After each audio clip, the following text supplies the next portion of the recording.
आज की कहानी है बर्फ की रानी और 7 बौनों की। एक बार की बात है, एक राज्य में एक राजा और रानी राज करते थे। दोनों ही अपनी प्रजा का खूब ध्यान रखते और दोनों ही बहुत अच्छे थे। उनके जिंदगी में बस एक ही कमी थी कि उनकी कोई संतान नहीं थी। एक बार रानी ने मन इच्छा जताई कि उनकी एक बेटी हो जो सबसे सुंदर और प्यारी हो। कुछ सालों बाद रानी की यह इच्छा पूरी हुई और उन्होंने एक सुंदर सी बेटी को जन्म दिया, जिसका नाम उन्होंने स्नो व्हाइट रखा। पूरे राज्य में खुशियां ही खुशियां थीं, लेकिन यह खुशी ज्यादा दिनों तक नहीं रह सकी। कुछ दिनों बाद जब राजा और रानी जंगल में घूमने गए तो एक जादूगरनी ने मौका पाकर रानी को चिड़िया बना दिया और अपने पास पिंजरे में कैद कर लिया। रानी के अचानक गायब होने से राजा को लगा कि रानी की मौत हो गई। राजा बहुत दुखी हुए और उन्होंने स्नो व्हाइट की देखभाल और माँ के प्यार के लिए दोबारा शादी की। लेकिन जिससे उन्होंने शादी की वो वही जादूगरनी थी जिसने रानी को चिड़िया बनाकर कैद कर लिया था। उस जादूगरनी ने रूप बदलकर राजा के साथ शादी की थी। उसकी चिड़िया को देख स्नो व्हाइट बहुत खुश हुई और उसने वो चिड़िया उससे मांग ली। इस बात से अनजान कि वो चिड़िया उसकी माँ है, स्नो व्हाइट उसे बहुत प्यार से अपने पास रखती। उस जादूगरनी को स्नो व्हाइट के रूप से बहुत जलन थी। वो चाहती थी कि पूरी दुनिया में सबसे खूबसूरत वही हो।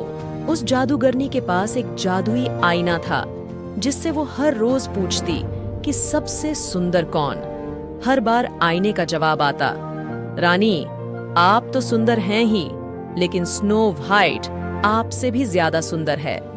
यह सुनकर उसे बहुत गुस्सा आता।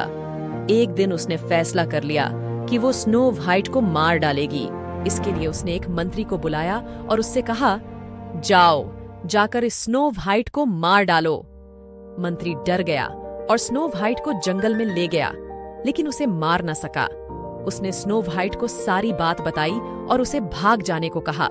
स्नो व्हाइट दुखी हो गई और वहां से भाग गई। मंत्री ने वापस आकर झूठ बोल दिया कि उसने स्नो व्हाइट को मार दिया है। जादूगरनी रानी बहुत खुश हुई।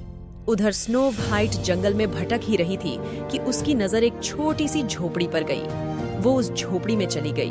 वहां उसने देखा कि बहुत छोटी छोटी 7 प्लेट लगी हैं और उसमें कई तरह के भोजन हैं। स्नो व्हाइट को भूख भी लगी थी, तो उसने हर प्लेट में से थोड़ा थोड़ा भोजन कर लिया।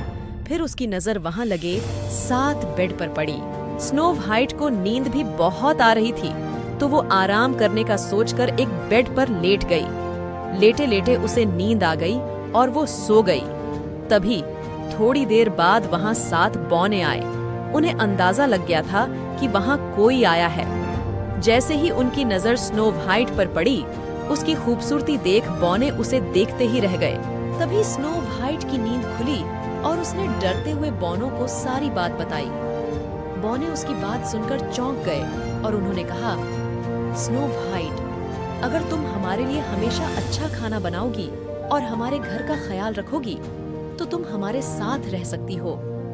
स्नो व्हाइट ने उनकी बात मान ली और सब खुशी खुशी रहने लगे। एक दिन उस जादूगरनी रानी ने फिर से अपने जादुई आईने से पूछा कि सबसे सुंदर कौन। इस बार वो बहुत खुश थी कि स्नो व्हाइट के मरने के बाद आईना उसी का नाम लेगा। लेकिन अफसोस, ऐसा कुछ नहीं हुआ। आईने ने फिर कहा, रानी आप हो सबसे सुंदर, लेकिन आपसे भी सुंदर है स्नो व्हाइट। रानी ये सुनकर हैरान रह गई और सारी बात समझ गई कि मंत्री ने उसे धोखा दिया है। फिर आईने ने उसे बताया कि स्नो व्हाइट बौनों की झोपड़ी में रहती है। यह सुनने के बाद जादूगरनी रानी ने तरकीब निकाली। उसने जादू से जहरीला सेब बनाया और उसे स्नो व्हाइट को खिलाकर उसे हमेशा के लिए सुलाने का सोचा। वो अपना रूप बदलकर स्नो व्हाइट के पास पहुंची। उसने स्नो व्हाइट को सेब खरीदने को कहा और खरीदने से पहले उसे चखने के लिए वो जहरीला सेब दिया। स्नो व्हाइट उसे बूढ़ी औरत समझकर मना नहीं कर सकी और उसने वो जहरीला सेब छक लिया। सेब छकते ही स्नो व्हाइट की तबीयत बिगड़ने लगी और उसी बीच वो जादूगरनी अपने असली रूप में आ गई और स्नो व्हाइट के सामने हंसने लगी। स्नो व्हाइट अपनी सौतेली माँ को देख हैरान रह गई और गहरी नींद में चली गई। उसके कुछ देर बाद ही वहां बौने आए और स्नो व्हाइट को वहां पड़ा देख वो दुखी हो गए। उन्हें लगा स्नो व्हाइट उन्हें हमेशा के लिए छोड़कर चली गई। उन्होंने उसे दफनाने का सोचा, लेकिन उनका मन न माना और उन्होंने उसे एक शीशे के ताबूत में रख दिया। तभी वहां राजा के दोस्त का बेटा, जो कि एक राजकुमार था, वो आया। स्नो व्हाइट को देख वो चौंक गया और बहुत दुखी हुआ। उसने बौनों से स्नो व्हाइट के बारे में पूछा और दुखी होकर स्नो व्हाइट को ताबूत समेत अपने साथ ले जाने के बारे पूछा। सारे बौने दुखी हो गए। उन्होंने ताबूत का शीशा खोला और राजकुमार ने स्नो व्हाइट पर प्यार जताते हुए उसके हाथ को चूमा।